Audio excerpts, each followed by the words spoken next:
It is April 5th, 2021. My name is Eric Haluzik with All Corners Home Inspections. This is the attic evaluation for this single-family home here in southwest Corvallis, Oregon. As with all the videos in this report, we would request that you view this video as supplemental to the written version of the report to which this video has been attached. At the time of inspection, there were a number of significant reportable challenges in this single-family home's joist and rafter framed roof. We'll do our best to detail those challenges here. The first challenge that we'll note is at the front right and left right corners, that would be the northeast and northwest corners of the structure, respectively. We're seeing significant structural damage. You can see sort of the dark areas where the ceiling meets the front slope of the house.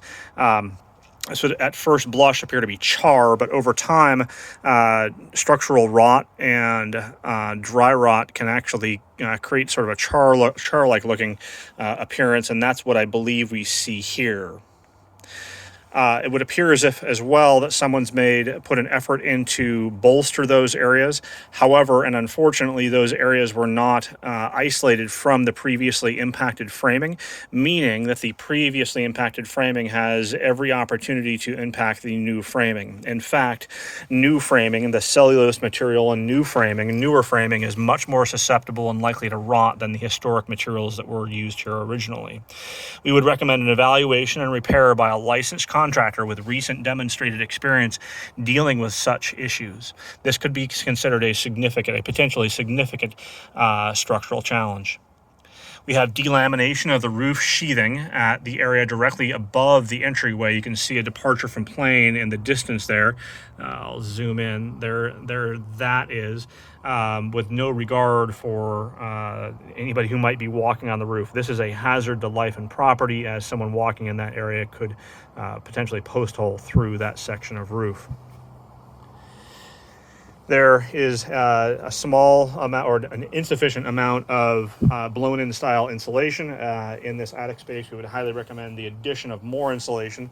The attic door is not fireproof, and it's also not sealed from the interior to the exterior, meaning that attic air can quite easily pass through that door and into the interior portion of the living space. And that really should be a concern because we have widespread organic growth or suspected widespread organic growth at the underside of the roof sheathing. Let's point our flashlight away there. The lighter areas are all areas with what we believe to be patterned organic growth, mold, mildew, etc. And that could it's more than likely due to the fact that the soffit vents at the front and rear portion of the roof line are non-existent. There is no available airflow into this attic space, save that for a gable vent at the west side, which is not currently venting to anything. There is no, that's the east side.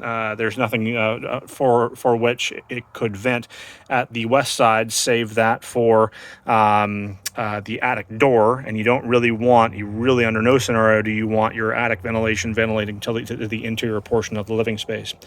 We would highly recommend a licensed contractor with recent demonstrated experience manage these challenges prior to occupancy. This has been Eric Haluzik with All Corners Home Inspections.